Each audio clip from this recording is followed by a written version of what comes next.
Chancellor Robinson, it's so wonderful to see you again. I see so many chancellors and presidents who were at our roundtable a few months ago. Welcome.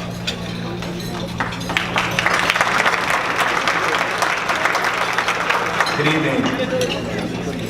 I am Edward Robinson, Chancellor of Winston-Salem State University, the 13th Chancellor, proud Chancellor here. I'm glad to be with you this evening. I'm so pleased to be able to introduce our keynote speaker, Congressman Mark Walker. After serving 2 decades as a pastor, Congressman Mark Walker followed a new calling and launched a successful campaign to represent the people of North Carolina in the United States Congress. In the 115th Congress, Walker was elected by his colleagues to serve as the chairman of the Republican Study Committee. He's also the co-chairman of the Congressional Prayer Caucus, which works successfully to promote efforts that protect the free exercise of religion for all Americans. Additionally, Congressman Walker is a member of the House Oversight and Government Reform Committee and the Committee on House Administration.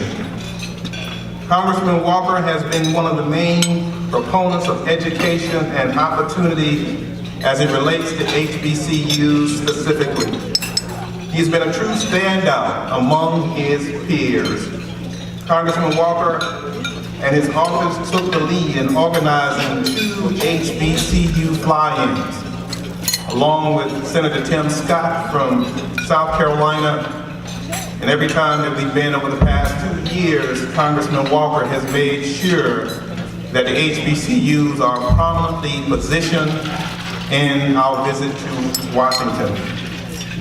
He stands as an obligation, he thinks an obligation for our leaders at the federal level to engage in serious dialogue about opportunities that strengthen the position of HBCUs. Besides that, he has a very special relationship with HBCUs. In fact, Congressman Walker has an HBCU household. Well, how does that happen? You wonder, you might not know. Well, his wife, Kelly Walker, has graduated from Winston-Salem State University not once, but twice. And Kelly and I have been working behind the scenes, and Mark, he doesn't know this, but she wants to get a 3rd degree from Winston-Salem State University. She wants to get her doctorate, and so we're working behind that. I don't think you know about that, Mark, or we're working on that. Kelly's a nurse practitioner and flight trauma specialist for Wake Forest Baptist Medical Center Air Care Program. Although a native Floridian, Congressman Walker calls the Piedmont Triad home and lives in Greensboro, North Carolina, with his wife Kelly and their 3 children, Ryan, Rachel, and Anna Clarine. Without a doubt, Congressman Walker is a true champion for HBCUs. And without further ado, please join me in giving an HBCU welcome to Congressman Walker.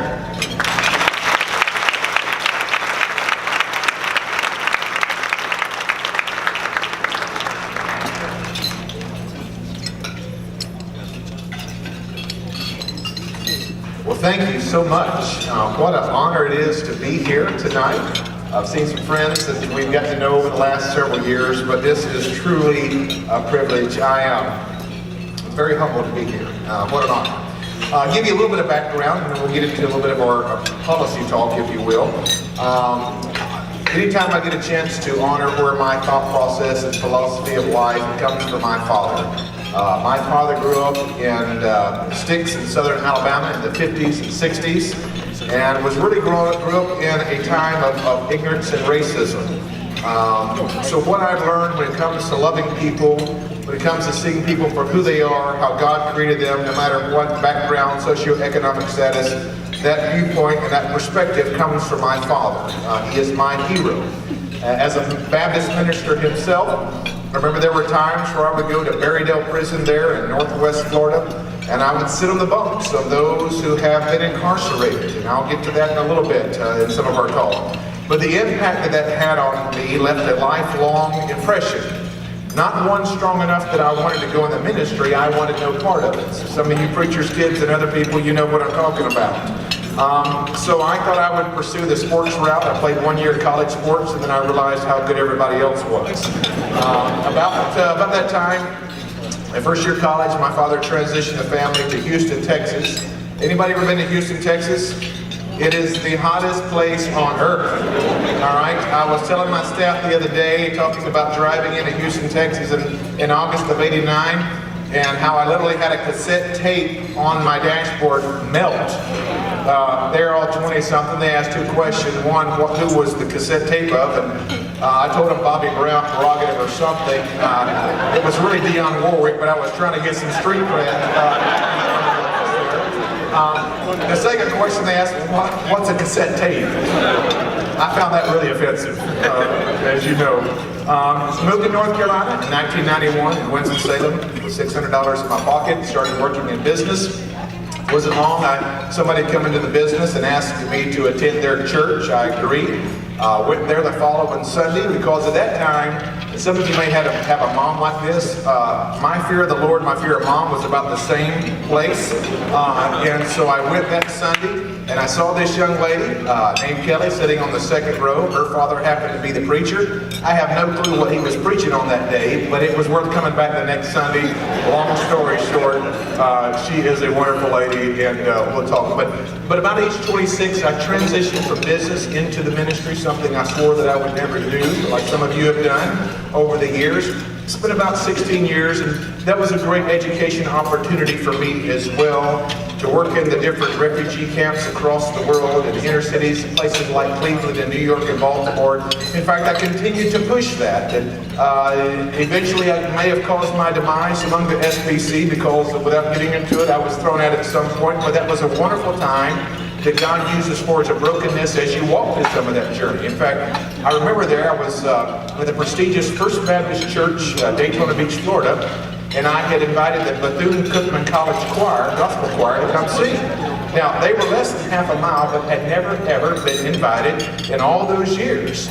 So I invited them, and I remember, I think it was the only Sunday that our church clapped on 2 and 4. But if you don't have a music background, you may not even get that. So, regardless, God led us in different ways. And I remember a young man that I met named Todd Seeley, photojournalist from up north, opposite of the way I grew up. He was more left-wing, didn't like George W. Bush, he liked weed, he liked whatever you want to go.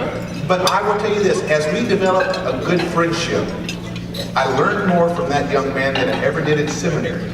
Because most of my life, and going into my early 30s, I was that mentality that I knew it all, whether it was politics or whether it was ministry, and just the impact that he had on my life was allowing me to come back to North Carolina, even though broken, with a new heart knowledge instead of a head knowledge. Came back and began to work in the church world and began to build our way back up. And it wasn't long until I felt like that this bug had gotten to me about politics. Could I talk about my values? Could I talk about our principles? But do so in a way with the right heart, the right tone, and the right spirit. And I remember the moment there was an election or something that I walked down at home, I walked back to the bedroom and decided to tell my wife, Kelly, I said, Kelly, I think I'm going to run for the United States Congress. And now she's emergency room language gets a little salty. I won't tell you exactly what she told me back when I revealed that revelation, but nevertheless, she jumped on the bandwagon with us. And I'm thinking, how hard can this be? I don't have any political background, no political ties, no capital to do so, but I just felt like I was going to run for the United States Congress. So I decided to jump in and had to run against some guy named Phil Berger. And I'm thinking, well, who's Phil Berger? I soon found out, and I found out a whole lot more about myself, getting these members about once a week, that I was learning how I was for amnesty and some other things that I learned a lot about myself. But nevertheless, God made a way for us, and we continue to run and move forward. Now, in my last few minutes here, I'm not going to pretend be something that I'm not. I stand for things that I feel like are very important in life and some other issues. But I do believe that if our relationships are not genuine, are not real, we have no starting place. That's where we have to begin to accomplish anything.